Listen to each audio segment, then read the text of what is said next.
Week 2-তে আমরা নিউট্রিশনকে fix করব। এর মূল উদ্দেশ্য বা গোল বলা যেতে পারে ইনসুলিন হরমোনটাকে ব্যালেন্সে আনা। কি রুলস ফলো করব?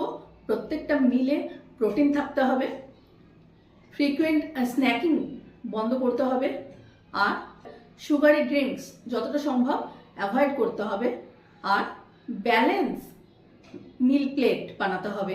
মানে প্রত্যেকটা বারের প্লেটে যেন আমার একটা ভাগ প্রোটিন, একটা ভাগ কার্বোহাইড্রেট এবং একটা ভাগ ফাইবার থাকে অবশ্যই।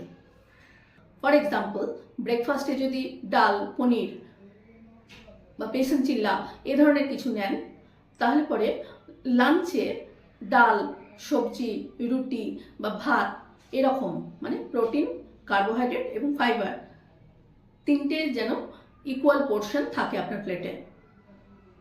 নেভার ইট কার্বস অ্যালোন, মানে প্লেটে যেন শুধু কার্বোহাইড্রেট না থাকে, এটা মাথায় রাখতে হবে। Follow for more, full video link in description.